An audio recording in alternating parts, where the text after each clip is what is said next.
ظريف.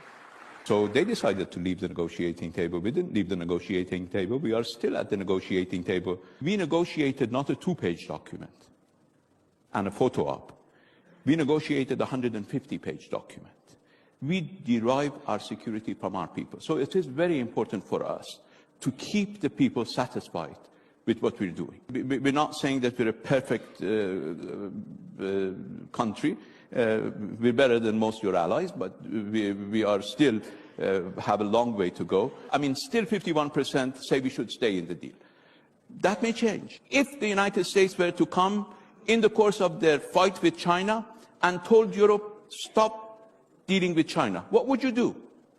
Well, whatever you want to do then, do now in order to prevent that eventuality, because a bully will get bullier if you succumb.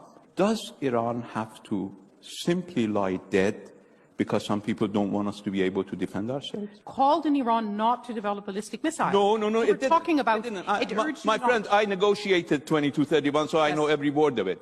It called upon Iran. It didn't demand Iran. It did call on Iran, yes. Not to develop, so it's something different, not to develop ballistic missiles that are designed to be capable. Every word of it took months to negotiate. Designed to be capable. There are $100 billion of weapons going to Iran. Nobody is selling us a single fighter jet. Nobody.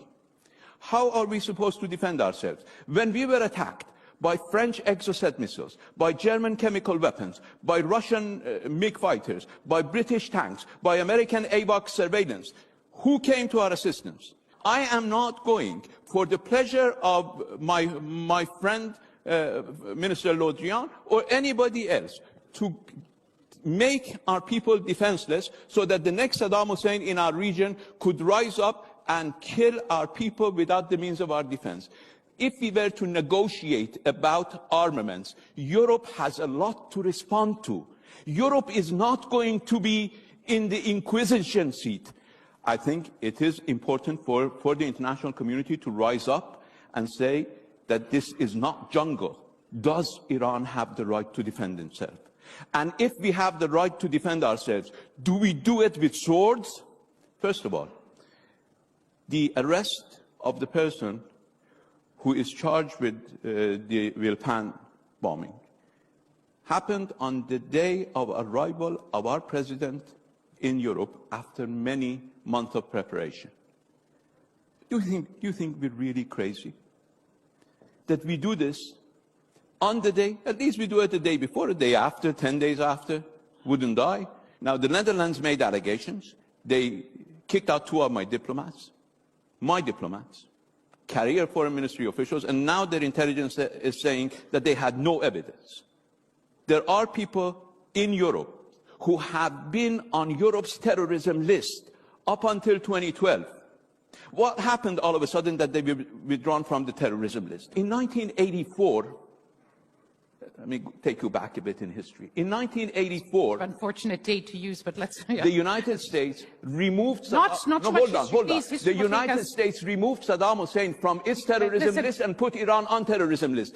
Again, in 1990, Saddam Hussein was put back on the terrorism list. We cannot keep going back to Saddam Hussein. In 1998, the United States put MEK on the terrorism list. In 2012, they took it off the terrorism list. This is a game. This game needs to stop. A terrorist is a terrorist is a terrorist. I think the United States administration is not doing anything but regime change. Only regime change. We had an empire. Okay, let's not go back to history. Okay, let's keep more than the lives of some countries. Certainly some people are looking for war. We are in Syria. Who is looking? Israel. Violating Lebanon's airspace and shooting into Syria is a violation of international law. And the international community, and of all people, Europe, which believes international law is the foundations of international order, is blaming us and not blaming the Israelis.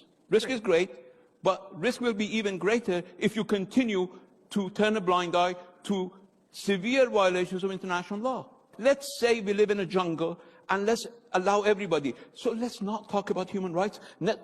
Because Okay, Khashoggi put human rights in the shelves. I mean, anybody who claims human rights, just remind them of Khashoggi, and I'll tell you, it's gone. Let's not talk about international law, because Israeli behavior is putting international law on the shelves. U.S. behavior is putting international law on the shelves. You are still selling weapons to Saudi Arabia. Why should I set aside Khashoggi? Let's walk down together. Yes. Let's not take the high moral ground, because you certainly don't have it. Without our people, we are nothing. We have an independent judiciary. The president doesn't have any power over the judiciary. We're doing all what we can. We have hundreds of thousands of dual nationals who come to Iran every year.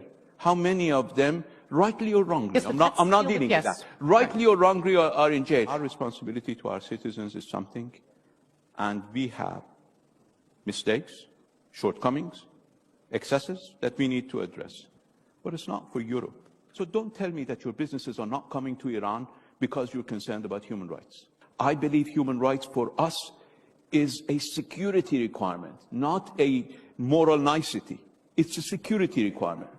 But I believe Europe, and certainly the United States, are not in a position.